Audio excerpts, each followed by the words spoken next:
자, 편안한 한글날로 보내고 계십니까? 뉴스와이드 지금부터 시작하겠습니다. 오늘 첫 순서는요, 지금 정치권을 뒤흔들고 있는 한 인물, 바로 명태균 씨와 관련된 이슈가 준비되어 있습니다. 자, 이 얘기 시작할 텐데요. 그동안 입장이 없었던 한동훈 국민의힘 대표.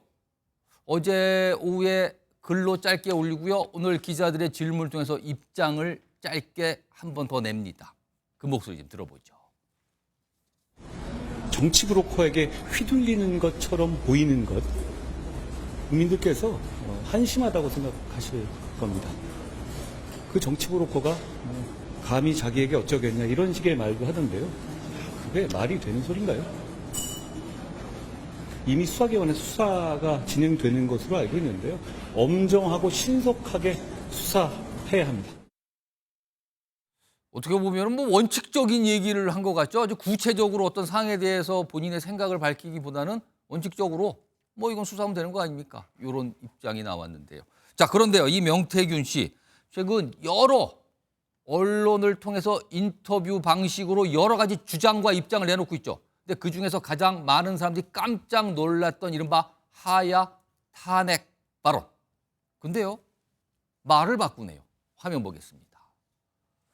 자, 처음에 본인이 이제 검찰 조사를 받게 될 경우 한 달이면 하야하고 탄핵, 이거 감당되겠습니까? 앞에 생략된 부분이 있죠. 대통령과 관련돼서 얘기한 것 같아요. 아무래도 하야 탄핵 얘기를 꺼냅니다. 감당되겠냐. 그런데 이 얘기가 굉장히 논란 속에 회자가 됐죠. 그리고 나서 시간이 조금 흐른 뒤에는요. 이렇게 밝혀요. 농담 삼아한 얘기다. 농담이라고요, 지금요. 대통령과 관련된 하야와 탄핵을 꺼내놓고 감당할 수 있냐고 얘기를 해놓고 이제 와서 농담이라고요. 자, 그리고요. 본인이 이 하야 탄핵 얘기하는데 여러 연락을 받았다는 거예요. 여러 연락을. 이런 얘기까지 지금 나오고 있습니다. 자, 강성필 민주당 국민소통위 부위원장 나와 계신데요. 네. 아니, 탄핵 하야라는 거는 진짜 엄중에 엄중한 얘기예요. 네. 그리고 본인이 검찰 수사 받으면 감당할 수 있냐까지 얘기 꺼내놓고 그 다음 날 농담 삼아한 얘기다.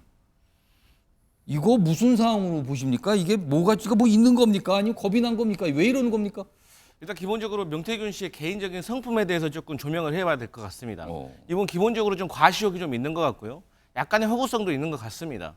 그런데 이분이 하는 말이 모든 것이 다 허풍은 아닌 것 같습니다. 그러니까 여러 가지 정황에서 드러나고 있죠.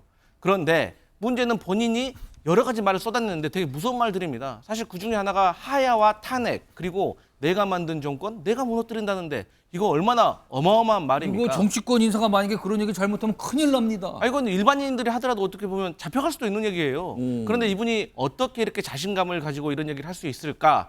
나름대로의 윤석열 대통령과 그 부부와 관련돼서 관계가 있었던 건 같습니다. 근데 이 관계가 과거에 끊겨진 관계인 건지 지금까지 유지가 되어 있는 건지는 사실 수사를 한번 해봐야 될 문제가 있는데 예. 아마도 어쨌든 하야 탄핵을 말하다 뒤늦게 농담이라고 했다는 것은 제 생각에는 주변의 지인이라든지 혹은 뭐 대통령실이나 정치권의 어디선가 조언을 들은 것 같습니다. 그러니까 이분이 지금 말하고 있는 것이 한편으로는 경고가 될 수도 있지만 본인에 대한 구명 요청이 될 수도 있었거든요. 그래서 거기에 대해서 저는 어떤 답변을 받아서 조금 주장을 우회한 것이 아닌가. 하지만 저희 야당이 보기에는 이미 늦었다. 이제 검찰 수사는 시작됐고 어쨌든 지금 드러나 있는 객관적인 사실, 그러니까 김영선 전 의원의 세비를 왜 반씩 나눠 가졌느냐. 그것은 공천의 대가였고 그러면 공천의 영향을 누구를 통해서 미쳤느냐. 여기에 대해서 수사가 이루어져야 될 것 같다. 이렇게 보여집니다.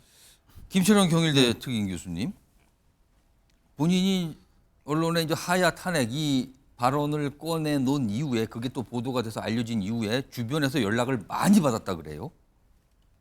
누가 가장 궁금해서 이거 연락을 한 것 같습니까? 일단 보면 지금 그 특정 언론 매체하고만 인터뷰를 하고 있기 때문에 저는 언론사별로 아마 취재 경쟁이 굉장히 벌어졌을 거로 보이기 때문에 예.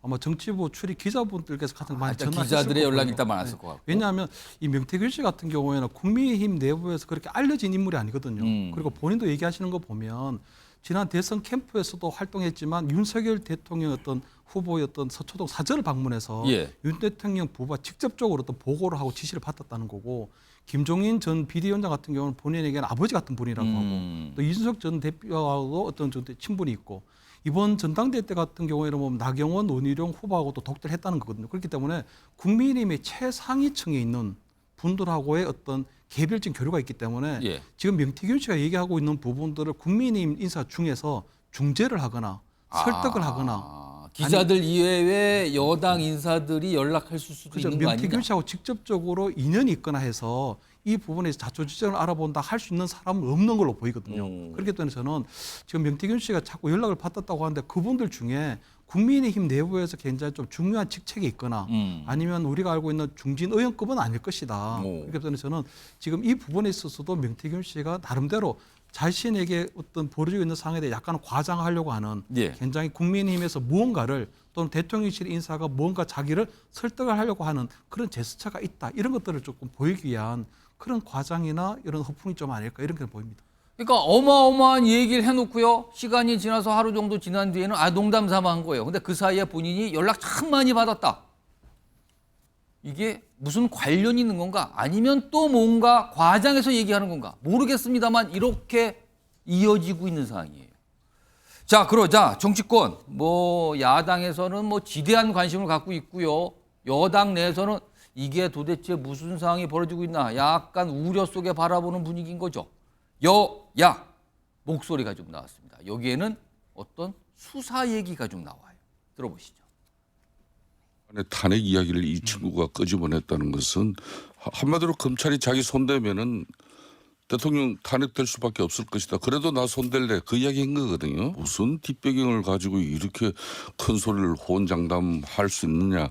검찰이 기소를 하든 뭐 어떤 구속을 하든 이렇게 신속한 조치를 통해서 그런 상황이 됐을 때 진짜 대통령이 탄핵되고 해야 되는지 한번 보자 이거예요. 그러면 인간인이 현직 대통령을 협박한 겁니다. 정말로 이런 사실이 없다면은 대통령실은 노발대발하고 이것에 대해서 강력한 수사 발표를 해야 되죠. 명태균 씨 주장대로 한다면 김건희 여사까지 타고 올라가 수사합니다. 이게 차관지검 수사할 역량이 되겠습니까? 중앙지검에 가야 되죠. 자, 오늘 나오신 패널 네 분께서는 뭐 이 상황 쭉 그동안 쭉 이른바 지금 팔로우를 해 오셨기 때문에 이해를 많이 하고 계신 것 같아요. 그래서 제가 여기서 앞에 OX 팻말 있죠? 퀴즈, 문제를 좀 하나 드리겠습니다. OX 선택하시는 건데요. 자, 대통령과 관련해서 뭐 하야 탄핵, 뭐 검찰 수사 감당할 수 있느냐, 뭐 이런 것까지 얘기거리는 이 명태균 씨 이 발언권, 이 건 서울중앙지검 여기에서 수사를 해야 될 정도의 사안이라고 보시면 O고요. 그건 아니라고 본다 생각하시면 X입니다. 들어주세요. 자, 제가 예상을 했는데 예상대로 나왔군요. 예상대로 나왔습니다.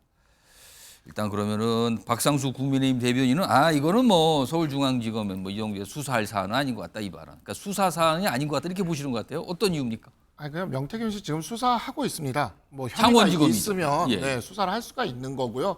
그리고 저는 그 민주당 의원들이 계속 그 까먹는 기관이 하나 있어요. 명태균 씨 지금 공수처에서도 수사 배당 받았습니다.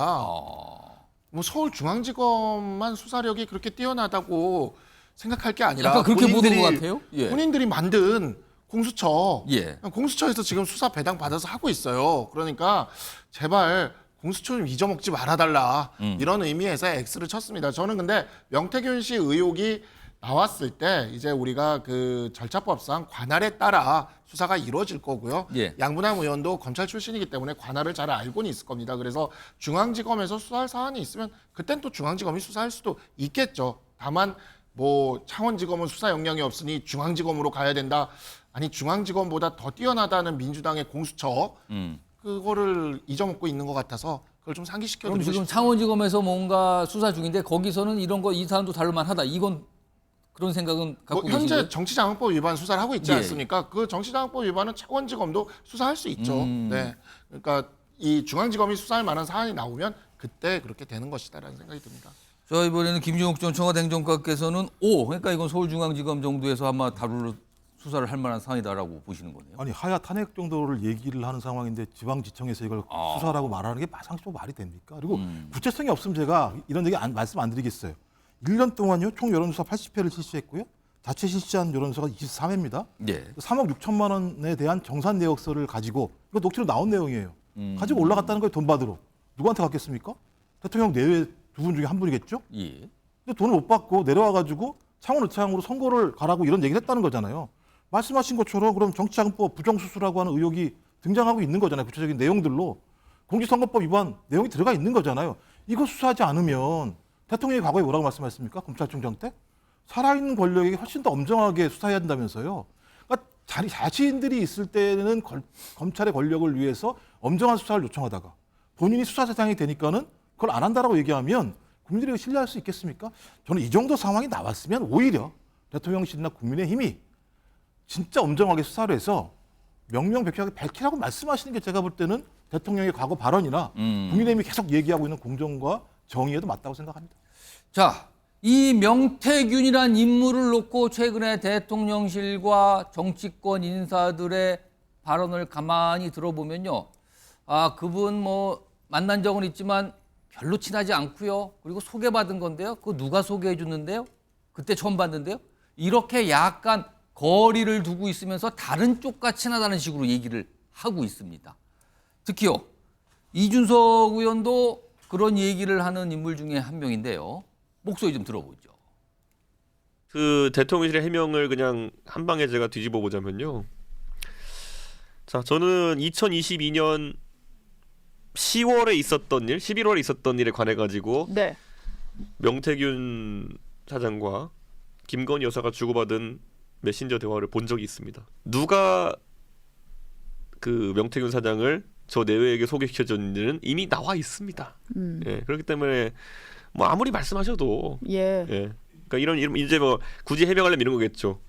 대통령은 그 뒤로 연락이 없었는데 여사는 연락했다. 그래서 그렇게 얘기했다 얘기했지만 국민 갖고 장난치는 거죠. 그러니까 이준석 의원은 본인은 잘 모르는 사람이다. 다른 사람한테 소개받은 그 관계다. 그리고 왜 자꾸 나하고 얘기를 하냐. 약간 이런 분위기란 말이에요. 그런데요. 화면으로 정리 좀 해보겠습니다. 여기에 입장이 엇갈리면서 나오고 있어요. 우선 대통령실 입장이거든요. 이게 언론을 통해서 대통령실 관계자의 입장인데 명태균 씨, 김종인 전 위원장, 이준석 의원과 가까운 거 아닙니까? 이런 취지의 설명을 이렇게 내놨어요. 그리고요, 어제 대통령실은 이거 점에 뭐 1차 어디 이른바 이 사택에서 만난 그 상황에 대한 설명을 하면서 국민의힘 고위당직자가 명시를 데려왔어요. 그리고요, 여기서 말하는 국민의힘 고위당직자는 지금 뭐 여러 가지 보도와 해석을 통해 보면은 이준석 의원으로 지칭이 되고 있거든요, 지금요. 그러면 대통령실 입장은 아니 이준석 의원이라 이런 사람들이 소개시켜서 아는 거지, 그쪽이 가까운 거지, 왜 우리한테 이걸 갖고 얘기합니까? 이런 거예요. 반면에 이준석 의원, 내가 명시를 소개했다고요? 이거 아닙니다. 거짓말입니다. 그리고 대통령 취임 후 명시와 김건희 여사 주고받은 메신저 대화 봤는데요, 제가. 방금 영상에 나오죠. 그리고 김종인 전 위원장의 목소리도 여기서 나옵니다. 2021년 7월, 이 7월이 굉장히 중요한 때였어요. 당시에 윤석열 전 검찰총장 시절이었죠. 입당 문제가 막 오갔던 시절인데 윤 대통령 처음 만난 자리에서 명시가 있었다. 윤 대통령이 직접 만나자고 한 자리다. 이렇게 서로 반박을 하는, 엇갈리는 얘기가 나온 상황입니다. 아, 요거요. 김철원 교수님하고 강성필 부위원께 똑같은 질문을 드려보죠. 도대체 이 명태균 씨, 이준석, 김종인, 그리고 윤석열 대통령, 이거 도대체 관계 시작점 이거 어떻게 되는 겁니까? 아마 이 세 분을 연결할 수 있는 그 고리가요. 김영선 전 의원이거든요. 그러니까 김영선 전 의원이 그 2022년도에 창원 의창에서 일단 재보궐선거 공천을 받게 되는데 어쨌든 이 전체적으로 볼 때는 이 명태균 씨를 윤석열 대통령 그러니까 당시에 대선 후보에게 소개시켜준 사람이 김영선 전 의원이라는 거거든요. 김영선 전 의원하고 윤석열 대통령은 서울대 법대 동기 동창이거든요. 그렇기 때문에 저는 김영선 의원이 윤석열 대통령 후보에게 명태균 씨에 대한 인적 보증을 좀 섰다.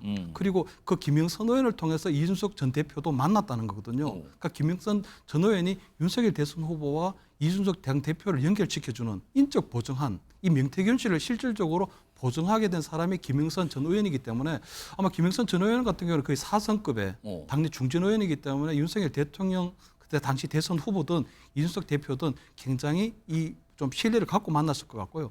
두 번째는 이 명태균 씨가 보면 여론조사에 관련해서 상당한 약간 고급 기술을 갖고 예. 있었던 것 같거든요. 그렇기 때문에 아마 다른 여론조사 기관에서 보면 여론조사에 대한 결과들을 추세만 나오는데 이번 같은 경우는 그 여론조사에다가 인구 비례를 집어넣어서 예. 실질적으로 어느 정도의 실제로 득표를 할 수 있다는 굉장히 구체적인 어떤 선거 전략을 내놨기 때문에 이 사람에 대한 신뢰가 있었지 않나. 그래서 저는 지금 뭐 대통령실에서도 지금 어설프게 자꾸 해명을 하고 있는데 이 부분에 있어서는 윤석열 대통령과 그리고 이준석 대표가 정확하게 내용을 알고 있기 때문에 아마 지금 해외 순방에서 돌아오시는 윤석열 대통령에게 참 물어보고 이 부분에 대한 사실관계를 제대로 확인하고 난 다음에 대통령실에서 해명하는 게 낫겠다. 왜냐하면 이준석 전 대표 같은 경우 이 내용에 대해서 확실하게 잘 알고 있거든요. 그렇기 때문에 저는 대통령실 어설픈 해명이 자꾸 의혹만 더 키울 뿐이다. 이런 생각이 듭니다.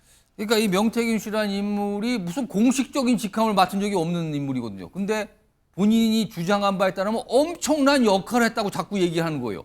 그런 와중에 대통령실에서는 아니 이거는 당 고위 관계자가 처음 데리고 와서 만나서 알게 된 거고 경선 끝난 뒤에는 접촉한 바도 없어요. 근데 이준석 의원은 진짜요?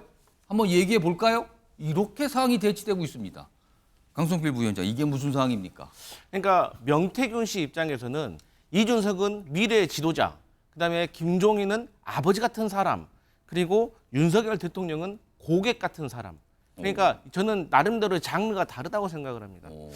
그런데 이분이 어쨌든 간에 누구랑 친한 게 중요한 게 아닌 것 같고 예. 어쨌든 좀 이상한 분이잖아요. 괴팍한 분이잖아요.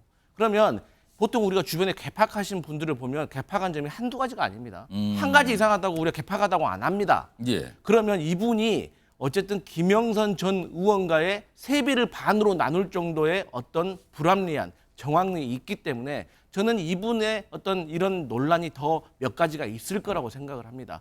그러면 이 논란이 누구와 관련이 됐는가가 중요한 거지 사실 명태균 씨가 누가 먼저 소개를 시켜줬고 두 번째 소개시켜줬고 이건 중요한 게 아니다. 왜? 아니 나중에 알았어도 더 친해질 수도 있는 거고 오래 알았어도 사이가 멀어질 수도 있는 거거든요. 그래서 저는 다시 말씀드리지만 이 명태균 씨와 지금 관련된 드러나 있는 객관적인 의혹을 가지고 먼저 파헤치는 게 검찰의 역할이다. 저는 그렇게 봅니다. 지금 명태균 씨가 뭐 워낙 많은 얘기를 쏟아내고 있어요, 지금요. 그리고 거기에는 그게 사실인지 주장인지 모를 막 얘기가 많이 섞여 있는데 이런 얘기도 또 꺼내놨군요. 화면 좀 보겠습니다. 내가 했던 일에 20분의 1도 안 나온 거야, 지금. 그러다가 내가 입 열면, 여기서 내가 입 열면이겠죠. 진짜 뒤집히지. 뭘 갖고 있는 겁니까, 도대체? 박상수 대변인, 이거 무슨 말입니까, 이게? 그냥 뭐 이러한 사람의 이름이 지금 이 정치에 계속 이렇게 오르락 내리락 한다는 것 자체가 굉장히 우리 당의 지지자들과 또 국민들을 굉장히 불안하게 하는 요소라는 생각이 듭니다. 그냥 뭐 본인이 지금 갖고 있는 게 무엇인지는 모르겠지만 저는 사실 그 뉴스토마토 기사 때도 머릿속에 남는 거는 첫 기사 때 칠불사밖에 머릿속에 안 남았고 그 다음에는 홍매화밖에 머릿속에 안 남더라고요. 그리고 그 다음에는 세비 반반. 이거는 정말 뭔가 이해할 수 없는 이야기들. 그러니까 이제 제가 정치에 들어온 지 얼마 안 돼서 그런지 모르겠으나 국민의 입장에서 들었을 때 그래서 좀 더 이제 국민의 입장에 가깝게 이 사안을 볼 수밖에 없는데 도무지 납득할 수 없고 이해할 수 없는 이야기들만 지금 계속 하고 있기 때문에 엄정한 수사와 그다음에 이제 아까 김철현 교수님께서도 말씀을 해주셨지만 관련 당사자들이 확실하게 이 사안을 파악해서 그러니까 지금 보면은 파악이 안 된 상태에서 워딩이 나오고 그러한 것들이 반복되는 게 문제인 것 같거든요. 그러한 해명이 있어야지 정말 이 사람 한마디에 이 정치권 전체가 흔들린다라는 게 솔직히 좀 자존심이 상합니다. 지금 보면요, 명태균 씨를 놓고 뭔가 안개처럼 뿌옇게 돼 있어요. 뭔가 윤곽은 보이는데 구체적이지 않아요. 조금 더 자세한 모습이 나타나지만 전체적으로 파악이 될 수 있는 이 상황. 이렇게 보이기도 하네요.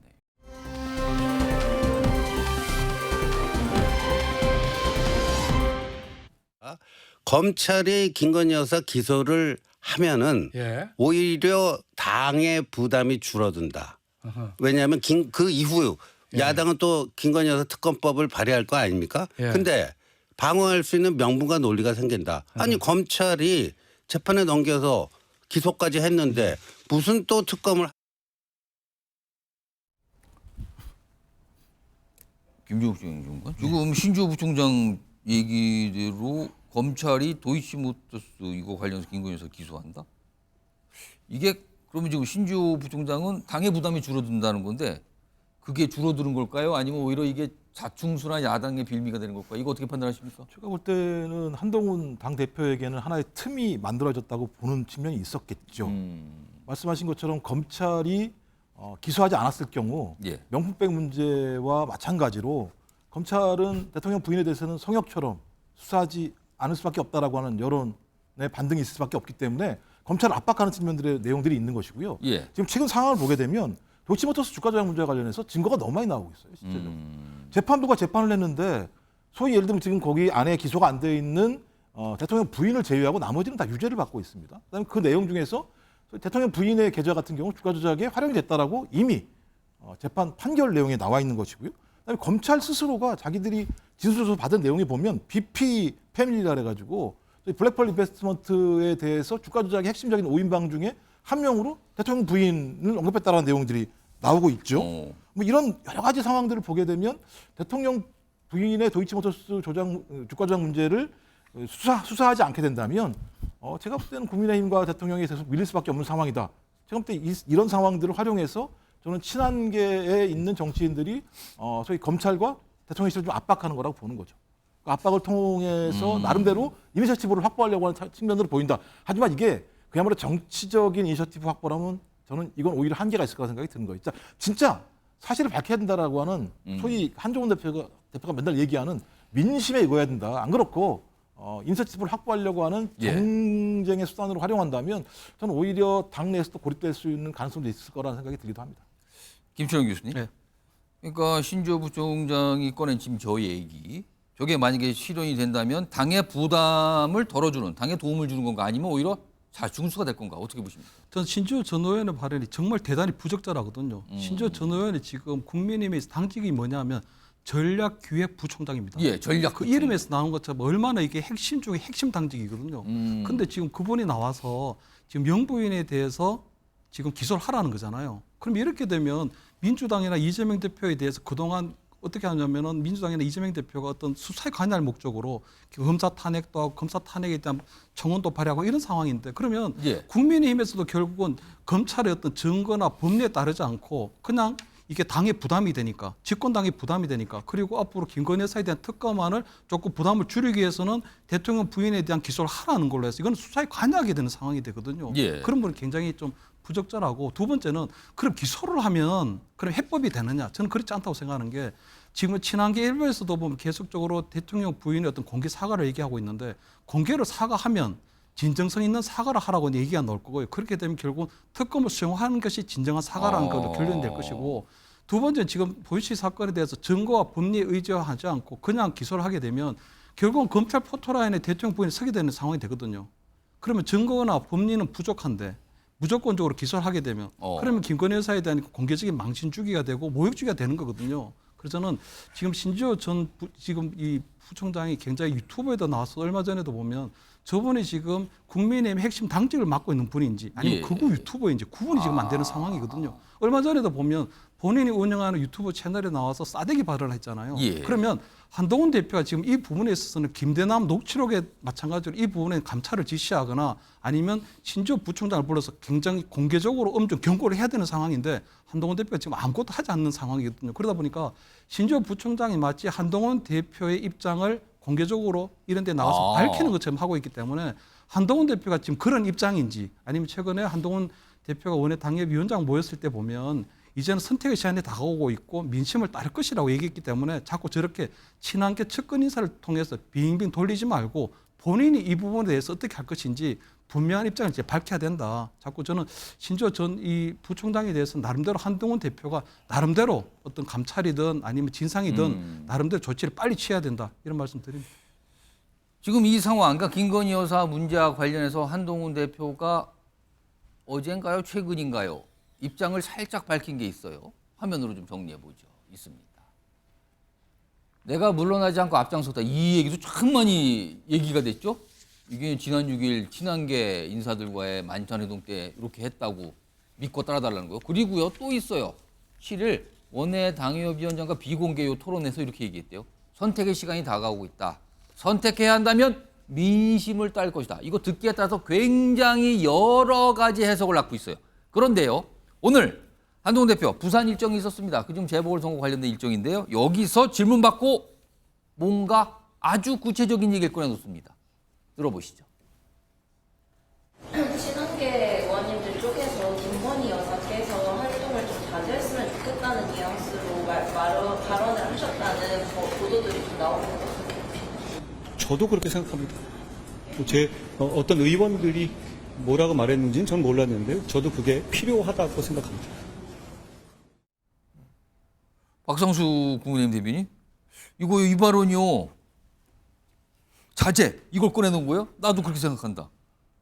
이거 자칫 또 대통령실과 갈등을 더 키우는 거 아닙니까 이러다가? 아니죠. 이거는 갈등을 키울 문제가 아니라 이 문제를 슬기롭게 대응해 나가기 위한 그 방법론적인 이야기를 하신 거죠. 그러니까 왜 그러냐면 지금 현재 우리 보궐선거 중이에요. 우리 당은 현재 보궐선거 중이고 예. 저도 총선에서 선거를 뛰었지만 총선 기간 김건희 여사께서 활동을 하지 않은 것이 후보들에게 도움이 됐습니다.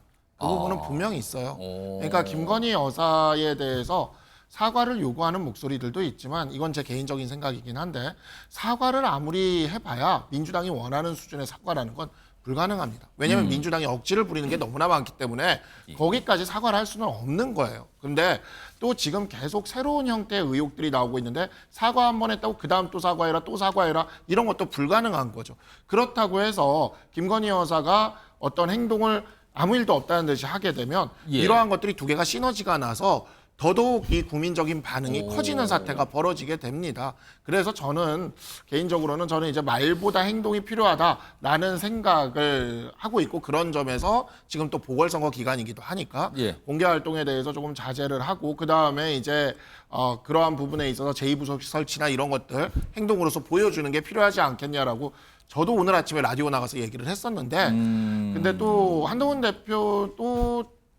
대표님도 그 보궐선거 유세를 가보니까 더더욱 그런 걸 아마 느끼셨을 것 같아요. 그러니까 원내 의원들한테서도 또 원내 당협위원장들에게도 그리고 보궐선거 유세 현장에서도 그런 걸 느꼈기 때문에 저렇게 말씀을 하신 게 아닌가. 그리고 그것이 결국은 보궐선거 승리와 그다음에 이제 김건희 여사와 관련된 많은 논쟁들을 우리가 슬기롭게 헤쳐나가는데 도움이 될 수 있는 그런 방안을 이야기한 거다라고 생각을 합니다.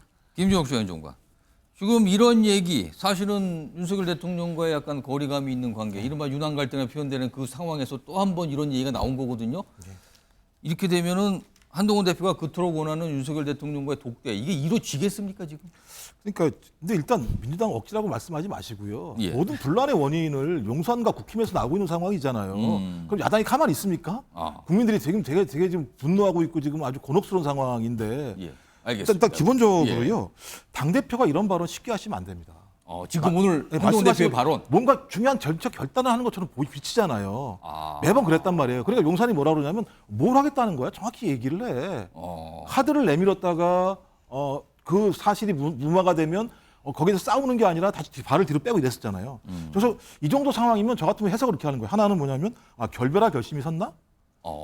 오늘 저 발언. 왜냐하면 이거 대통령 부인 문제잖아요. 다른 문제도 아니고. 또 하나는 이거 그만둘 결심을 했나? 이런 느낌이 드는 거예요. 그러니까 결심 그만둘 대통령 부인 문제와 관련해서 가장 강력한 싸움을 한다는 건 대통령과 결별한다는 얘기고요. 결별하게 되면 당권을 걸고 싸울 수밖에 없어요. 어떻게 달리 싸울 수 있습니까? 말싸움만 합니까? 전 적어도 정치라고 얘기하는 게 저렇게 예를 들면 강력한 발언을 했을 때는 거기에 합당할 만큼의 정책 결단들이 동원되지 않는다면 계속 당대표는 말 꺼내놓고 상황이 안 좋으면 또 말을 뒤로 뺀다는 얘기를 듣게 되면 리더십이 무너지는 거예요. 좀 그렇다면 그 방식은 앞으로 더 오래 갈 수 없을 거다. 그리고 거기다가 또 10월 16일 날 보궐선거가 결과가 나오게 됩니다. 전 그래서 저희 한동훈 대표가 이 정도의 강력한 말씀을 하셨다면 거기에 따르는 정치적 결행도 결합해야 된다. 그렇지 않다면 저는 앞으로 계속 할 수 있는 말씀에 대해서 국민도, 국민의힘도, 용산도 제가 볼 때는 믿지 않을 가능성이 높다 이런 생각이 들어요. 이런 상황에서요. 그동안 민주당은 김건희 여사 관련해서 이른바 특검법에 따른 특검 계속 추진했죠. 그러나 이게 법안 통과가 전 불발되면서 계속 안 되고 있었거든요. 그러자 이번에는요. 새로운 방법을 들고 나온 것 같아요. 이른바 상설 특검입니다. 이건 법으로 된 게 아니라 이미 상설 특검에 관한 제도가 있거든요. 이거를 활용하겠다고 어제 뭔가를 요구를 했는데 일단 요건 내용 화면으로 좀 정리해 보죠. 이겁니다. 야당 이제 민주당 주도예요. 상설 특검을 추진하는데 이거는 거부권하고 관련이 없다 그래요. 근데 여기 보면 상설 특검 특별검사 수사 요구안을 어제 제출했어요 국회에. 근데 이 수사 대상을 이렇게 3가지 있죠. 마약 수사 외압 의혹, 삼부토건 주가 조작 의혹, 국회 증감법 위반 사건. 이거는 뭐 증인인데 출석 안 했다 뭐 이런 걸 집어넣은 것 같은데 이거를 다시 어제 상설 특검 요구안을 국회에 제출했거든요. 어제 이와 관련된 모습 그리고 여당 내 반응도 있습니다. 보시죠.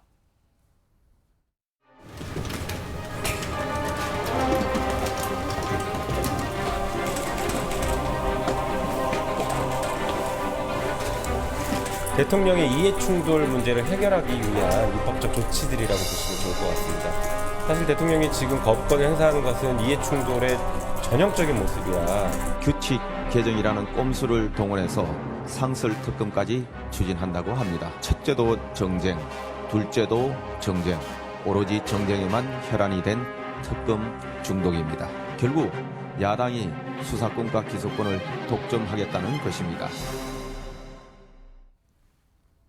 그동안 특검법 김건희 여사관에서 민주당에서 계속 발의했는데 이게 뭐 번번이 인전 불발됐는데 이것만 알고 다 갑자기 상설 특검이라는 게 등장을 해요. 정리 좀 해볼까요? 상설 특검 내용을 조금 비교를 한 거예요. 화면 보겠습니다. 여기 보시면 상설 특검이 있고요. 개별 특검 이제 특검 법안을 개별적으로 발의한 거거든요. 근데 여기 보면 이 특검을 추천하는 방식도 달라요. 여기 보면은 뭐 후보자 추천위에서 2명을 올리고 여기는 뭐 민주당과 비교협단체 1명. 그러니까 이거 추천이라는 게 구성되고 근데 가장 중요한 거는 상설 특검은 대통령 거부권 행사 여지가 없어요. 그게 없는 거예요. 근데 일전 특검법에 따른 개별 특검은 거부권 행사 가능하잖아요. 그리고 수사기간도 상설 특검은 좀 짧아요. 90일이고 파견 검사도 소규모죠. 그러니까 굉장히 작은 사안에 대해서 빨리 수사하고 끝내는 이런 상황인 거예요. 이거를 이번에 민주당이 딱 들고 나오면서 요구를 한 겁니다. 강성필 민주당 부위원장께 이거 질문을 드려야겠네요. 네. 왜 지금 상설 특검 이거를 지금 요구했습니까? 국민께서도 많이 알고 계시지만 지금까지 일반 특검법 같은 경우는 대통령께서 거부권을 계속 행사하고 계시기 때문에 계속 악순환이 되도록 계속해서 반복되고 있습니다. 근데 사실 우리가 미국은 행정부라고 하고 대한민국은 정부라고 합니다. 그 이유가 뭐냐면 미국은 정부가 법률 제출권이 없습니다. 그렇기 때문에 대통령에게 거부권을 주는 겁니다. 하지만 대한민국은 법률 제출권이 정부에도 있습니다. 예. 그렇기 때문에 거부권을 함부로 행사해서 안 되는 거예요. 그러나 이 헌법의 취지를 대통령께서 자꾸 민주당이 보기에는 무시하는 것 같다. 그래서 계속 거부하시기 때문에 저희는 대통령의 거부권을 무력화시킬 수 있는 상설특검법을 통해서 저희가 이 문제를 좀 해결해 나가려고 하는데 사실 과거 대통령이 국정농단 팀장을 하신 다음에 특검 이후에 해설서에도 대통령과 관련된 어떤 특검법에는 특별검사에 대한 추천은 대통령에게 선택권도 줘서는 안 된다라고 그 해설서에 나와 있거든요. 그래서 이런 점을 계속해서 여당과 대통령실이 무시하기 때문에 저희 야당으로서는 어쩔 수 없는 선택이었다 이렇게 말씀드리겠습니다. 근데 민주당이 저 상설특검 요구안을 국회에 제출하면서 동시에 국회 규칙도 바꾼다고 발의를 해놨어요. 그러니까 저 특검 추천할 때 사실은 여야 둘둘 이렇게 추천위원을 뭐 선택할 수 있거든요. 근데 그거를 여당은 배제하고 다 야당에서 선택할 수 있게 뭐 이렇게 좀 바꾼다 그래요. 그러자 대통령실에서 반박하죠. 화면에 있습니다. 상설특검 추진 관련해서 야당 직속의 또 하나의 검찰을 만들겠다는 것이다. 야당 검찰 하나 또 만드는 거죠. 이런 반응이 나왔습니다. 박상수 국민의힘 대변인 어떤 생각이십니까? 네, 이거는 원래 이 상설특검을 추진할 때 이 후보 추천위가 어떻게 되어 있냐면 특검 후보자 추천위가 법무부 차관, 법원행정 첫 차장 그리고 대한변호사협회장 이렇게 3명이 들어가고요. 예. 그다음에 여야에서 각 2명씩 그래서 총 7명. 7명이 들어가는 그런 구성이거든요. 이렇게 만들기로 여야가 합의해서 정한 규정이에요. 예. 근데 이렇게 여야가 합의해서 정한 규칙을 이거를 그냥 일방적으로 다수의 의석을 이용해서 그냥 전부 그 국회에서 나오는 4명을 야당이 다 4명을 추천하게 돼. 추천하겠다 이렇게 하겠다는 겁니다. 그럼 아무리 봐도 예를 들어 4대3 최소한 4대3이 된다 이거네요. 그렇게 만들겠다는 거죠. 근데 이게 국민들이 보기에 그러니까 지금 저기 개별 특검도 결국 예. 민주당이랑 조국혁신당이 추천하는 특검을 만들겠다라는 게 그 의도인데 이런 식으로 그냥 우리가 그냥 무조건 예. 임명해서 하겠다? 아니 정권을 대통령 선거에서 나중에 이기시어서 정권을 가져가시면 되는 거잖아요. 국회에서 굳이 정권을 가지려고 지금 이런 행동을 하는 건데 이거는 삼권 분립이라는 기본적인 원칙을 반하는 겁니다. 그리고 민주당은 늘 검찰 수사의 문제점을 지적을 했어요. 그런데 왜 특검 수사는 그것도 민주당이 추천하고 민주당이 뽑는 특검의 수사는 무조건 믿을 수 있다라고 이야기하냐. 이거는 그냥 민주당 마음대로 하는 세상을 만들고 싶다는 거 아닙니까? 여야가 합의를 할 때는 외부에서 오는 3명과 여야 각 2명씩 얼마나 균형적입니까? 이렇게 만들어 놓은 건데 일방적으로 그냥 야당 4명, 외부 3명 이렇게 해버리겠다는 거는 이거는 너무나 말도 안 되는 위헌적인 행태다. 국민들이 도저히 용납하지 않을 것이다라고 말씀드립니다. 김종수 의원님 그냥 짧게 드릴게요. 계속 위원 말씀하시는데요. 2016년 박근혜 특검, 드루킹 특검 그것도 위헌입니까? 그 위헌적인 특검에서 누가 수사하셨습니까? 그러니까 제가 볼 땐 과거에 그렇게 했으면 지금도 그렇게 할 수 있는 거예요. 그때는 위헌이 아니고 지금은 위헌이라는 말씀은 말이 안 되는 거고요. 그다음에 그 말씀하신 국회 규칙을 바꾸는 것도 그냥 예외 조항을 두는 거예요. 대통령 가족계 문제와 관련해서는 집권 여당이 추천하게 되면 재척 사유가 될 수 있기 때문에 이거 집어넣은 거기 때문에 이거 제가 볼 때는 이게 왜 문제가 있을까? 저는 그런 고민이 있는 거죠, 오히려. 이것도 대결이군요, 그냥. 대결입니다, 이렇게 되면. 이런 상황에서 이재명 대표 역시 오늘 뭐 여러 가지 일정이 있었어요. 그 일정 중에 뭔가를 마이크를 잡고 얘기합니다. 앞서서 이재명 대표가 논란이 됐던, 여러 얘기가 됐던 말이 있었죠. 끌어내려야. 근데 오늘은요, 그와 거의 유사한 맥락의 얘기를 또 합니다. 들어보시죠.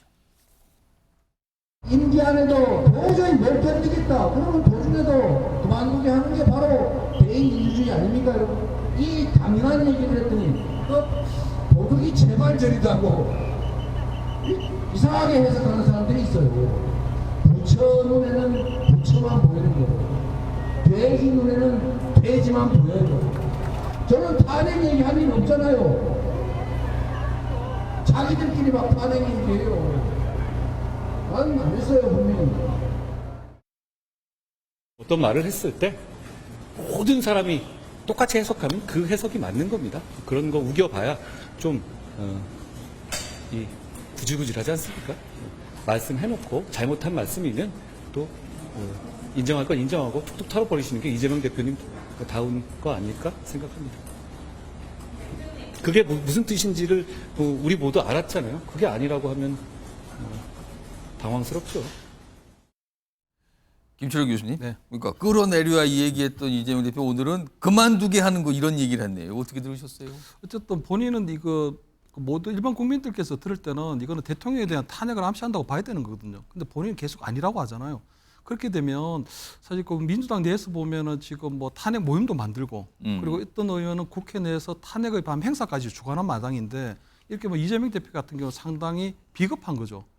분명하게 그럼 윤석열 대통령의 탄핵을 얘기하면 되는데 그렇지 않고 그렇지만 이거는 지금 암시하고 있는 거는 탄핵을 사실상 공식하고 있다고 봐야 되는 거거든요. 그렇게 되면 저는 이재명 대표가 지금은 계속적으로 부인하고 있지만 나름대로 지금 윤석열 대통령에 대한 탄핵이라는 부분을 공식화하고 있기 때문에 아마 민주당 내에서 특히 이제 좀 더 구체적으로 이제는 이 탄핵에 대한 큰 이야기들이 공식화될 가능성이 높다. 공개적으로 더욱더 좀 폭발적으로 나올 가능성이 높다. 이렇게는 보입니다. 김용욱 전 장관. 뭐 탄핵이란 얘기는 하지만 끌어내려와 그만두기야. 이거 탄핵 감시한 거 아닙니까? 그렇게 좀 한동훈 대표는 구질구질하게 왜 그렇게 얘기합니까라고 그러는데. 제가 볼 때 저건 얘기했듯이 그렇게 해석할 수도 있습니다만 주권자 입장에서 주권자가 뽑은 대통령이 헌법과 법률을 위반하는 행위를 하고 있고 국정운영 지지율이 20%밖에 되지 않는 상황이라면 주권자는 무엇을 해야 되는가? 선거구에서 얘기할 수 있는 거죠. 주권자들은 끌어내릴 수 있다고 얘기할 수 있습니다. 또 국회는 어떻게 할 수 있느냐? 아직까지 공식적으로 민주당은 탄핵이라는 말을 쓰고 있지 않고 일부 의원은 탄핵을 얘기하고 있습니다만 국회 내 헌법에 보장되고 있는 헌법과 법률 위반해서 탄핵할 수 있다는 내용들이 분명히 가지고 있어요. 전 지금 같은 상황이 계속 유지가 되고 있는데 대통령이 국정 운영을 바꾸지 않거나 아니면 많은 국민이 요구하고 있는데 소위 그 권력 내부의 가장 중대한 범죄 행위에 대해서 특검법을 거부한다면 주권자는 할 수 있는 게 아무것도 없잖아요. 그럼 그냥 주권자가 가만히 있습니까? 싸우든지 뭐라든지 해야 되는 거죠. 저는 그런 과정에 대한 주권자의 요구를 야당 대표가 얘기한 걸 가지고 왜 당신들 계속 탄핵 얘기만 하느냐라고 말씀하시면 주권자는 뭘 합니까? 야당은 뭘 하겠습니까? 입틀막 하지 않으셨으면 좋겠어요. 자, 오늘 패널 분들 치열하시네요. 오늘 보니까 뭐 지금 발언 하나하나마다 뭐 지금 거의 공감대가 없어요, 지금. 각각 저를 중심으로 반으로 딱 나눠줘서 말씀들을 해주고 계시는데.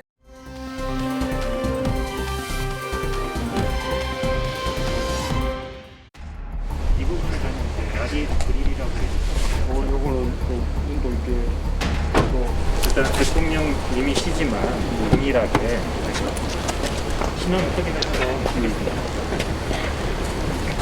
문재인님이 맞으시는 오랜만에 운전하니까 좀 생소감이 좀 있긴 있는데 뭐 나머지는 다 늘 하던 거니까.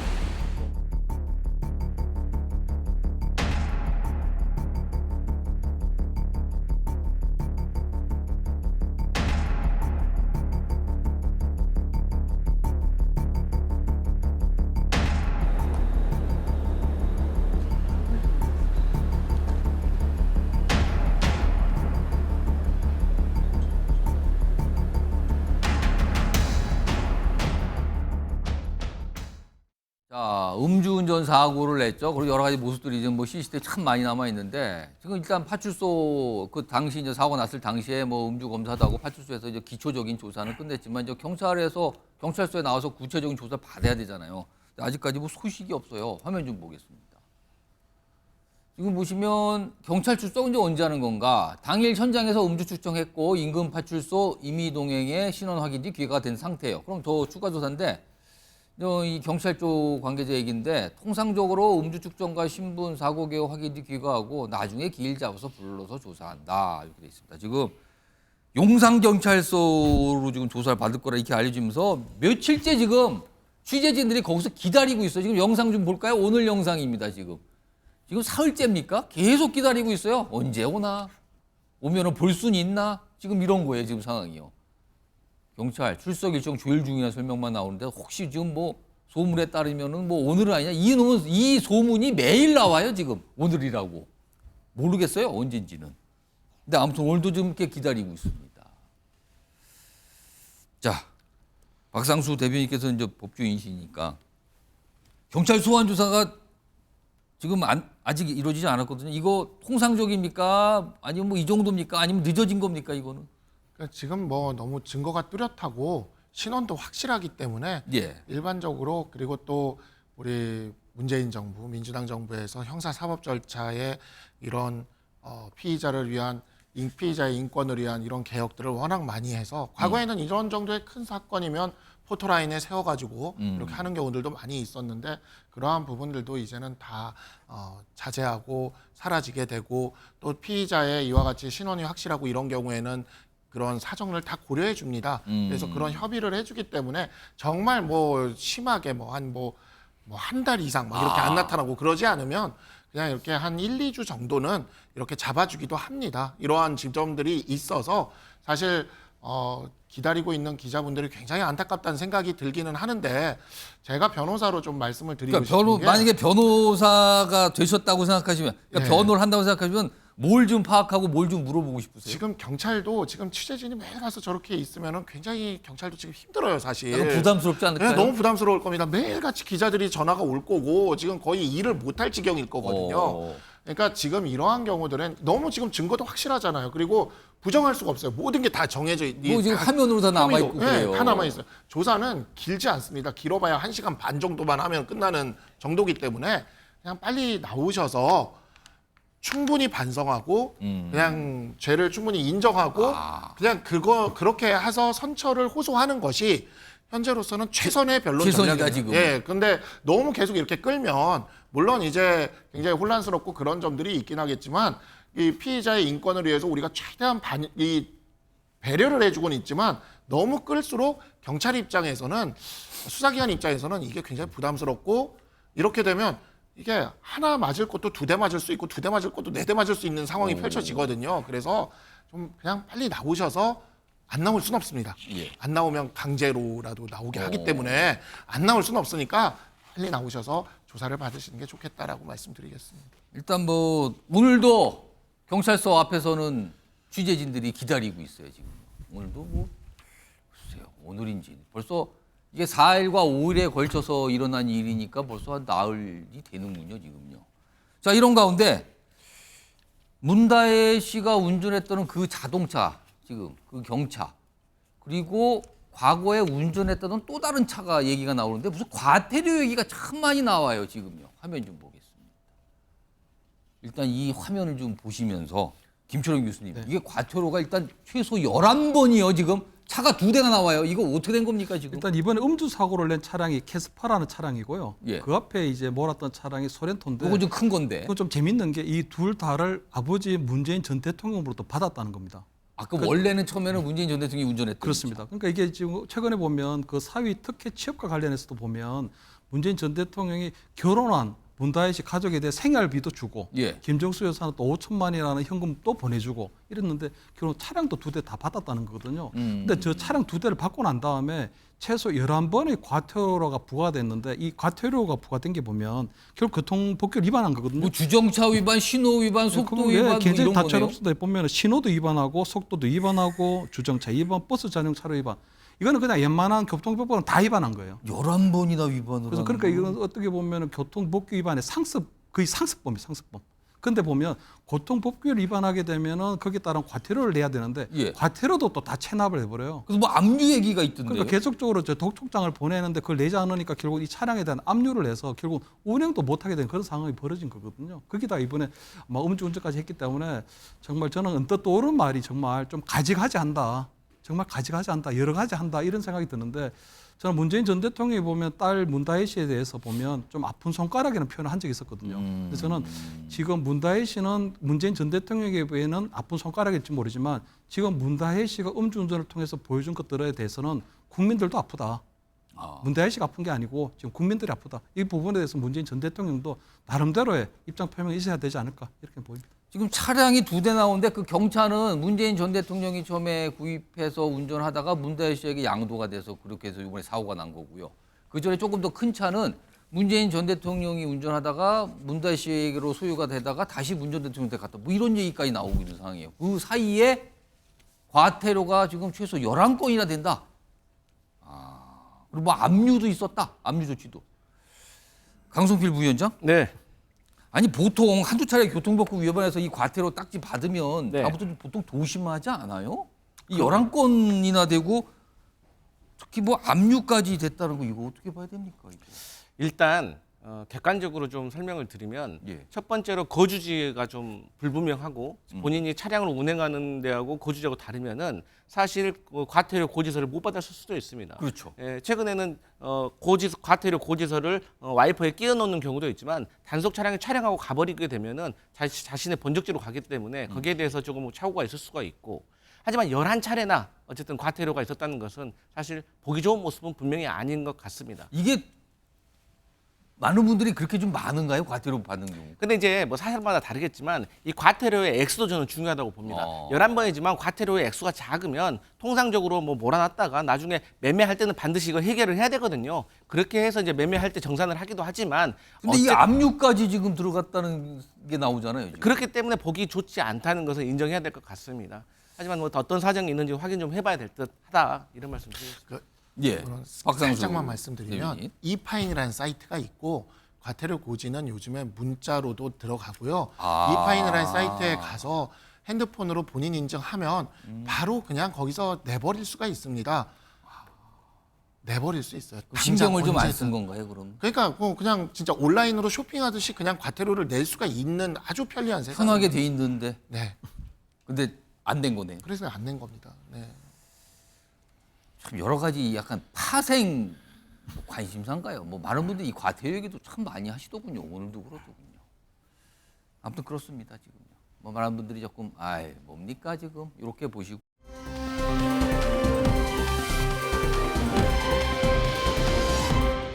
군복을 입었으면 그만큼의 책임과 그 정도의 인격과 이게 다 있는 거 아니겠습니까? 한 몇 분 이렇게 얘기하는 거를 그렇게 못 참고 이건 저는 장관님 책임 같아요. 예, 존중하지만 이야기입니다. 동의하진 않습니다. 아무리 군복을 입어도 할 얘기는 해야죠. 정권의 경험 많은 사람 이야기니까 뭐 듣고 안 듣고는 장관님 생각이고요. 군복 입었다고 할 얘기 못하고 가만히 있는 건 더 라고 생각합니다. 장관 태도가 이러니까 저렇게 되는 겁니다. 할 얘기가 있으면 해야 한다는 취지로 말하는 과정에서 표현이 좀 과했던 점에 대해서는 유감스럽게 생각합니다. 다시 한번 사과하시고 발언에 유념해 주시기 바랍니다. 네, 이미 사과를 드렸고 유념하겠습니다. 이미는 빼시고 다시 한번 사과하세요. 사과는 여러 번 해도 괜찮은 겁니다. 사과하세요. 했습니다.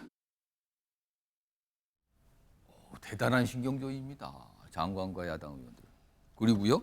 또 다른 영상인데 여기는 과거의 인물 이름이 나와요. 들어보시죠. 우리 장관께서 또 여인영 방첩사령관 하는 거 보면은 전두환 차지철 같아서 아주 좋습니다. 감사합니다. 기세가 넘쳐가지고. 예, 고맙습니다. 그래서 차지철 발가락도 못 따라간다. 차지철 좋아해요? 좋아하지 않습니다. 우리 장관님의 영웅이에요? 그렇지도 않습니다. 근데 어떻게 차지철 발가락도 못 따라간다고 얘기합니까? 아니 저를 자꾸 차지철에 비유하시니까 말씀드린 겁니다. 웃지 마세요. 네? 웃지 마시라고. 아니 그렇지 않습니까? 차지철에 저를 자꾸 비교하시니까 그런다고 그래 발가락도 못 따라간다고 그렇게 표현을 해요? 비교를 하지 마세요 아예. 대단합니다. 일단 제가 김종욱 전 행정관하고 박상수 대변인께는 뭐 시간이 많지 않으니까 한 3, 40초씩만 의견만 딱 주세요. 느낌을 주세요. 김종욱 전 행정관. 어디 무서워서 장군들한테 질문이나 하겠습니까? 그다음에 권력의 실세는 저래도 되는 겁니까? 국회를 저렇게 무시하는 겁니까? 과정도 되게 좀 웃겨요. 수방사, 그다음에 방첩사, 특전사가 모였는데 그 모인 내용들에 대해서 왜 장관이 그걸 보고를 못 받았냐? 그랬더니 갑자기 방첩사 사령관이 툭 하고 튀어나와서 막 뭐라고 얘기한 거예요. 그랬더니 이걸 또 두둔한다고 국방부 장관이 군복 입었다고 할 얘기 못하고 가만히 있는 건 더 X신이라고 생각한다는 얘기란 자체가 제가 볼 땐 이미 권력자들이 얼마나 국민을 무시하고 있는지를 명백하게 보여주는 거예요. 그리고 저런 사람을 장관으로 앉히면 되겠습니까? 상식적으로. 박상수 대변인은 어떻게 보셨습니까? 표현 자체는 정말 잘못한 겁니다. 사과를 바로 하신 것도 굉장히 잘한 거고요.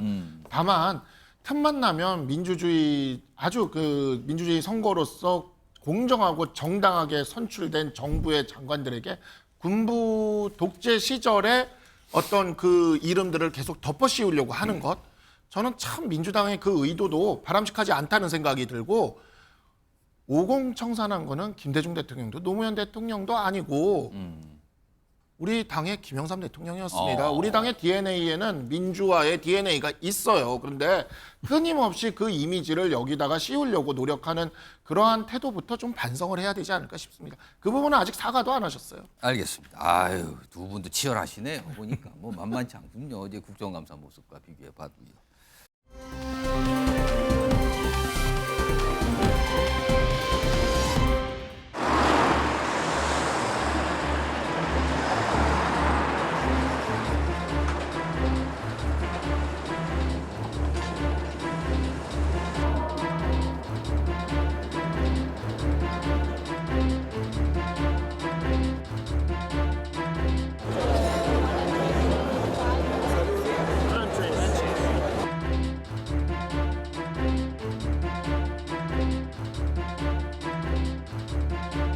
엔비디아로 앞으로 계속 지연된다는 거는 경쟁사들한테 수혜를 뺏기고 있다고 봐야 되는 거기 때문에 미래 경쟁력을 봤을 때는 그 문제를 해결하는 게 제일 시급할 것 같고요.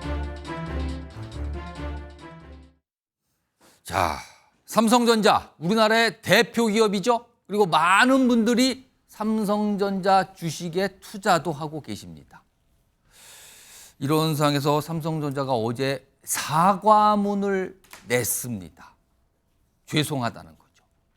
이 얘기 좀 해보겠는데, 우선 어제 공개가 된 삼성전자의 사과문의 핵심 내용을 좀 정리해 보겠습니다. 바로 이겁니다. 우선 송구하다는 얘기합니다. 어제 실적이 뭐 잠정치가 공개가 됐는데 그와 관해서 일단 송구하다 그러면서 뭐 고객, 투자자, 뭐 임직원 이렇게 삼성전자 전영현 부회장 이름으로 나왔어요. 그리고 시장 기대에 미치지 못하는 성과로 근원적인 기술 경쟁력과 회사 앞날에 대해서까지 걱정을 끼쳤습니다. 송구합니다라는 입장을 낸 겁니다. 자, 이 얘기 좀 해볼 텐데요. 서강대 경제학과 허준영 교수 모셨습니다. 안녕하십니까? 네, 안녕하세요. 우선요, 어제 삼성전자가 3분기 실적을 공개했는데 물론 이게 예상치를 밑돌았어요. 근데 그렇긴 했지만 경영진이 이렇게까지 입장을 낸 거 이게 뭐 거의 처음이고 굉장히 이례적이라 그러는데 왜 사과문을 냈다고 봐야 될까요? 그러니까 시험을 한 번 잘못 본 게 아니고 뭔가 시험을 못 볼 수밖에 없는 구조적인 분위기로 넘어가는 거 아니냐라는 시장의 얘기들이 계속 있거든요. 그런 측면에서는 어떻게 보면 이제는 좀 시장을 한편으로는 달래면서 우리가 조금 앞으로 잘 하겠다라는 어떤 의지를 한번 보여줄 때라고 생각하는 그런 사과라고 생각합니다. 뭔가 단순히 어제 나왔던 3분기 그 실적만의 문제가 아니라 쌓여 있는 게 좀 있었다는 겁니까? 네, 맞습니다. 그러니까 아까 제가 시험 비유를 드렸는데 시험을 컨디션 안 좋아서 한번 못 볼 수는 있죠. 근데 그게 아니고 뭔가 체계적으로 지금 시험 준비하는 방향이 잘못되고 있는 거 아니냐라는 얘기가 시장에서 흘러나오고 있거든요. 그런 부분인 것 같습니다. 어제 이례적으로 저렇게 강하게 사과문을 내고 어떤 뭐 각오도 밝혔는데 이른바 사실은 저 최근에 뭐 이 증권사의 어떤 이 리포트, 삼성전자 관련 리포트가 약간 부정적인 게 나오고 뭐 주가 예측치만 내리고 뭐 이런 게 많았는데 이른바 삼성전자 위기론을 조기에 불식시키려는 특단의 대책 이게 사과문의 취지일까요, 그럼? 그렇게 볼 수 있고요. 그래서 사실은 그러니까 구조적인 변화가 좀 필요한 시점이다라고 생각하는 것 같습니다. 예. 위기론의 근원은 혹은 어제 실적이 잘 안 나온 그런 구조적인 부분은 한 3가지 정도라고 생각할 수 있는데요. 예. 첫 번째는 반도체 위탁 생산 부분이 지금 사업이 잘 안 되고 있습니다. 반도체는 삼성전자에서 가장 비중이 큰 거 아닙니까? 그러니까 삼성전자의 DS 부분이라고 하는 부분을 사실은 반도체 부분이라고 하는 이유가 반도체 부분이 제일 큰데 거기에 위탁 생산, 딴 데서 설계한 거를 위탁 생산하는 부분이 있는데 예. 이게 요즘 잘 안 되고 있습니다. 이게 이른바 파운드리. 파운드리입니다. 예, 그게 잘 예. 안 되고 있고요. 두 번째로는 메모리 반도체 전체가 지금 업황이 좀 좋지는 않고 유일하게 좋은 부분이 이 세 번째 부분인데 어디냐면 바로 고대역폭 메모리라고 하는 저희가 AI 칩에 들어가는 그 메모리입니다. 최근에 각광받고는 AI를 가동하기 위해서는 이게 필요한 건데. 이게 필요하고 엔비디아에 이걸 납품하냐 안 하냐. 그래서 SK 하이닉스는 이걸 납품해서 잘 되고 있고 삼성전자 이거 납품하지 못해서 예. 최근 들어 잘 안 되고 있고. 그러니까 벌써 이상하지 않습니까? SK 하이닉스보다 삼성전자가 뭐가 못하길래 이 고대역폭 메모리를 그러게요. 엔비디아에 공급을 못하고 있지? 뭐 이런 생각이 또 하나의 구조적인 부분인 것 같습니다. 삼성전자 최근 주가 좀 볼까요?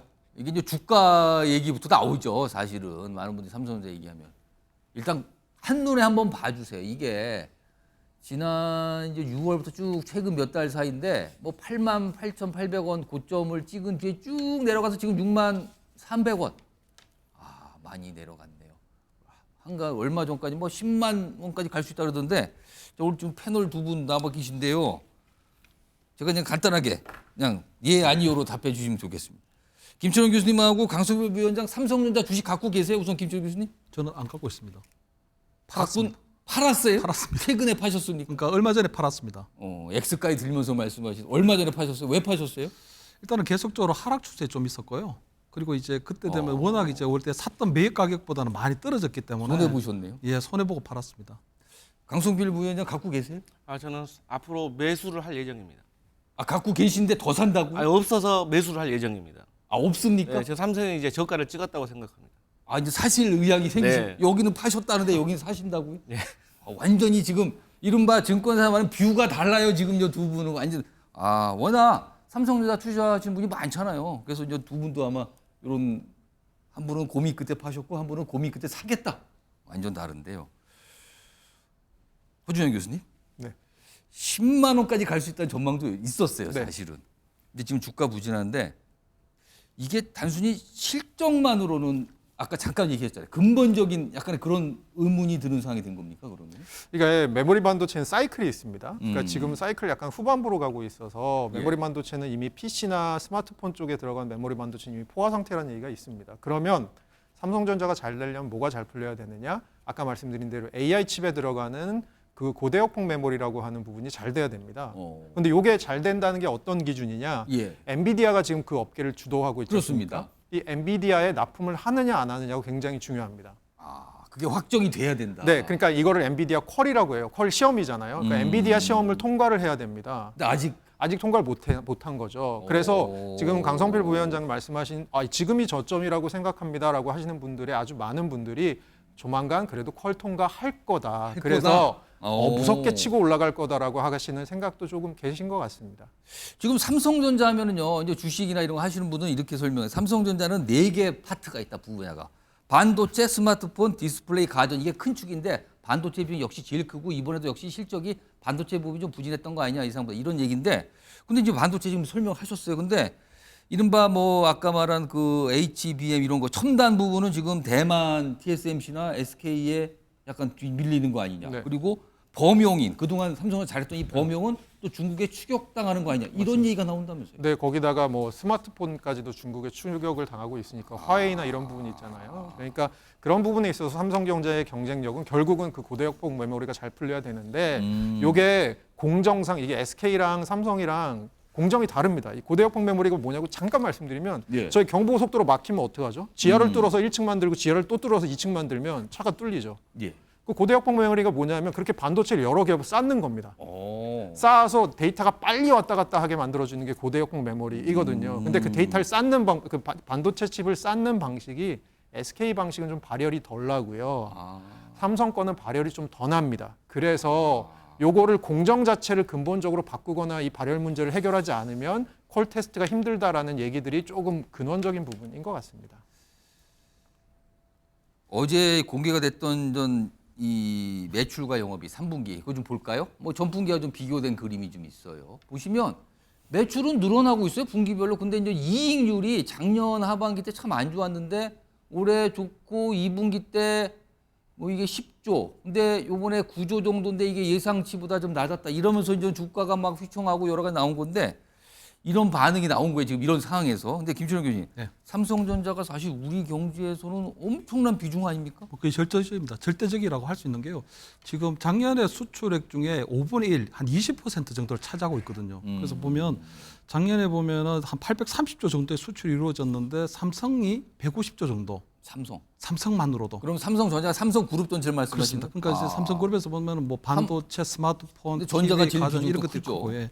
그렇기 때문에 이게 어느 정도냐면은 2위하고 3위가 우리가 석유 제품하고 우리가 그 자동차인데 이 둘을 합친 것보다 많아요. 그러니까 그만큼 삼성전자가 우리 대한민국 경제에서 차지하는 비중이 큰데 그보다 더 큰 건 이 삼성으로 분류된 이 국가 브랜드거든요. 이 국가 브랜드가 글로벌 차원에서 차지하는 게 이 삼성의 브랜드가 곧 대한민국을 대표하고 있기 때문에 우리나라 뭐 교포분들이나 우리가 관광을 나가보면 해외 공항마다 삼성이라고 하는 큰 광고판을 볼 때마다 아 우리가 대한민국 사람이구나 정말 자랑스럽다 이런 것들이 있는데 결국은 지금 삼성에서 가져오는 이 위기가 상당히 지금 좀 심각하지 않다, 이제 심상치 않다 이런 부분에 있어서는 그런 게 있습니다. 어제 삼성전자가 사과문을 내면서 동시에 그 안에요 앞으로의 각오 또는 계획으로 보이는 내용까지 담았거든요. 3가지 정도가 들어가 있는데 그걸 좀 정리하면 이렇습니다. 기술의 근원적 경쟁력을 봉헌하겠다. 그렇죠. 기술 기업이니까요. 그리고 미래를 보다 철저히 준비한다. 어떤 비전 얘기 같고요. 그리고 조직과 관련해서는 신뢰와 소통의 조직 문화를 재건하겠다. 재건이라는 뜻을 쓴 거 보니까 지금은 무너져 있다. 이 뜻이 전제가 되는 것 같거든요. 저 3가지를 스스로 삼성전자 스스로 저렇게 대책으로 찾아낸 거거든요. 저 진단 어떻게 보십니까? 그러니까 첫 번째, 두 번째가 제가 아까 말씀드린 대로 다음 차세대는 결국은 AI 칩에 들어가는 반도체가 중요하니까 그쪽에 조금 엣지를 더 두겠다라는 얘기가 첫 번째, 두 번째 얘기. 그리고 거기에 대해서 조금 우리가 활로를 찾겠다라는 거고요.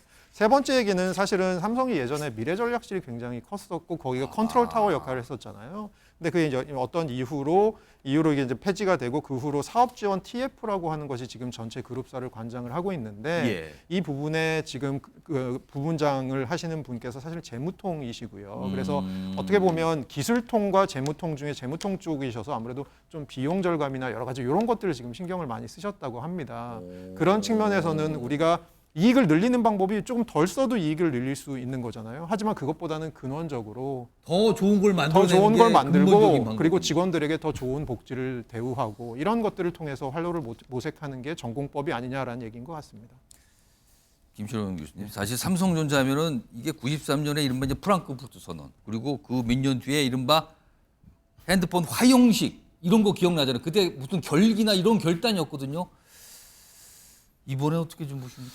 저는 그 삼성의 위기는 곧 대한민국 위기거든요. 그렇다면 어제 저는 저 삼성전자 사장이 아니고 적어도 이재용 회장이 직접 나와서 어떤 그 위기에 대해서 국민들 앞에 보고드리고 본인 나름의 뭐가 나와야 된다고 보이거든요. 저는 지금 삼성에서 맡고 있는 이 위기는 이재용 위기라고 볼 수 있어요. 저는. 왜냐하면 과거에 우리 삼성의 초대 창업주였던 이병철은 사업보국이라는 이병철 정신이 있었거든요. 그다음 이건희 회장 같은 경우에도 그때 자식과 마누라 빼고 다 바꿔라 하는 게 있었는데 지금 이재용 회장 같은 경우는 이재용 정신 또는 이재용 선언이 없거든요. 한 8년을 계속적으로 수감 생활을 하고 있었고 최근에 보면 한 1년 정도 직접 수감을 했거든요. 그러다 지금도 또 삼성그룹의 어떤 불법 승계 합병과 관련해서 또 재판을 받고 있는 상황이다. 굉장히 매여 있죠, 사실은. 그렇기 때문에 지금 삼성에서 맡고 있는 위기는 이재용 회장의 어떤 오너 리스크일 수도 있는 부분이 있거든요. 그렇기 때문에 저는 아마 어제 삼성전자 사장이 나와서 국민들 앞에 사과하고 위기의식 밝히는 부분으로는 약하다.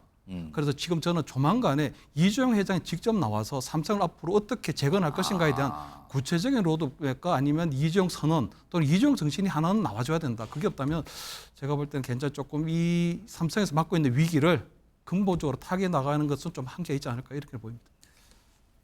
하나 좀 바로 좀 어제는 이제 부회장 명이었죠. 이건 좀 바로 잡고요.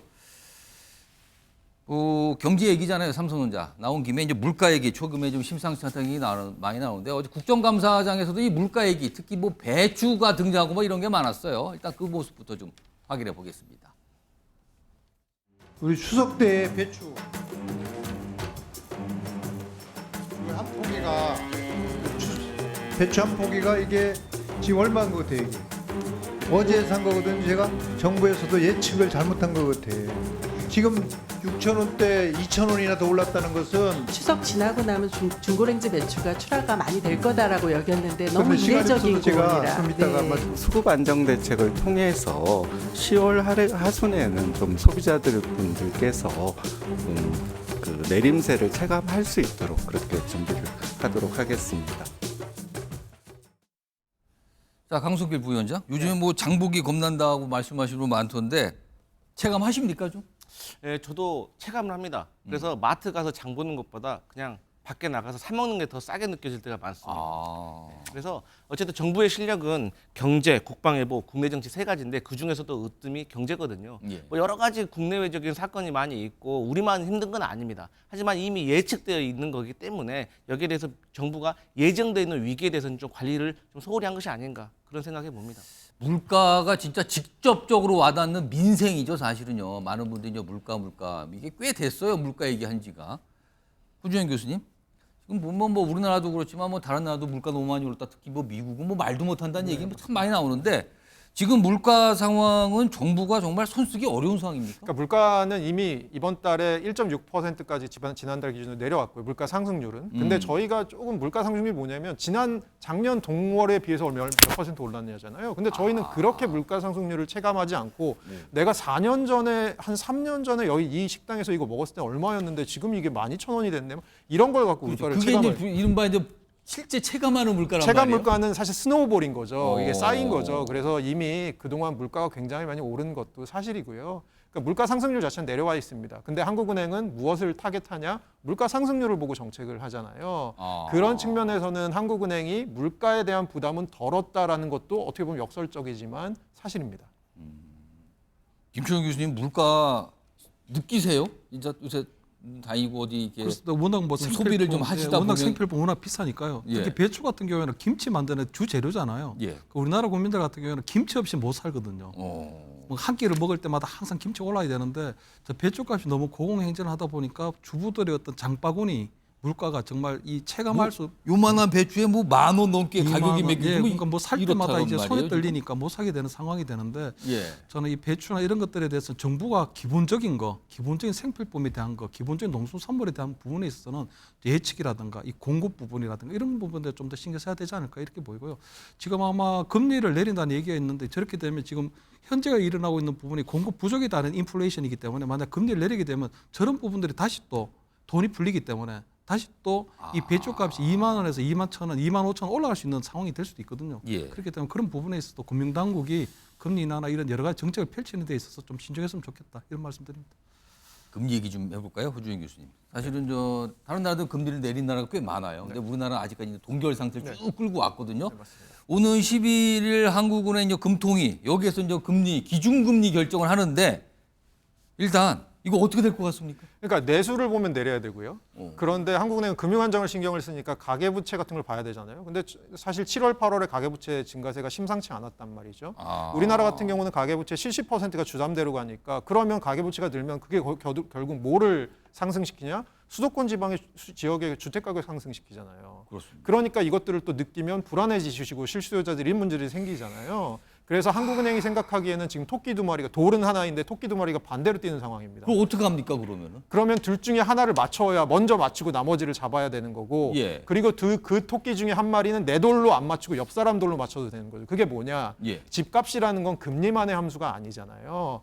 금융 정책이 들어갈 수 있고요. 대출 관련된 대출 거. 관련 정책이 들어갈 수 있고요. 공급 정책이 부동산 정책이 들어갈 수 있습니다. 예. 그러면 한국은행에서는 이번에는 최근에 9월 달에 가계부채 증가율이 조금 잠잠해졌으니까 정부가 하는 정책들이 앞으로 효과를 낼 것으로 기대하고 금리를 내리겠다 하고 0.25를 내리지 않을까라고 저는 생각하고 그 있습니다. 11일에 기준금리가 일단 0.25 그러니까 이른바 이게 무슨 크게 내리면 한 0.5인데 5포인트 그 정도는 아니지만 0.25 정도 내릴 걸로 전망을 하시는 거예요? 네, 저는 그렇게 보고 있습니다. 근데 사실은 이게 금리 하게 되면 많은 분도 걱정하시는 게 요즘에 물론 서울 지역 집값이 상승세가 주춤했다는 얘기가 나오긴 하지만 이거 금리 내리면 아까 말도 대출 주긴 하지만 이게 돈값이 싸지는 거잖아요. 아무래도. 그럼 이거 또 그나마 주춤하던 집값 또 자극받는 거 아니냐는 걱정도 있거든요. 금리는 사실은 0.25 내린다고 아주 많이 바뀌는 거는 많이 없습니다. 조금 내려가는 것뿐이죠. 근데 예. 문제는 뭐냐면 앞으로 얼마나 금리가 빨리 내려갈지를 시장이 어느 정도로 예측하는지가 굉장히 중요하거든요. 그러니까 앞으로 저금리의 세대가 온다, 혹은 금리가 앞으로 빨리 내려갈 거다. 이러면 이제 베팅을 하기 시작하는 게 시장이잖아요. 예. 그런 측면에서는 0.25를 내리되 한국은행 총재께서 아마 구두로 예. 금리가 그렇게 빨리 내려갈 환경은 아니다라는 경고성 발언과 함께 내리는 저희가 흔히 말하는 매파적인 인하라고 부르죠. 그러면 11일 날 내리긴 하지만 향후에 그렇게 급하게 많이 안 내립니다. 뭐 동결도 더 갈 수도 있고 이런 식의 분위기가 나온다는 거예요. 예, 생각해 보시면 금리를 내려서 돈이 풀리면 그게 우리는 어디로 가야 좋은 거냐면 실물로 가야 좋은 거잖아요. 근데 우리나라는 최근에 부동산으로만 갔잖아요. 예. 그런 부분들에 대해서 경고를 분명히 줄 것 같다는 생각이 듭니다. 자, 금리 전망까지 좀 해봤는데 아무튼 굉장히 복잡한 여러 변수들이 좀 남아 있는 것 같습니다.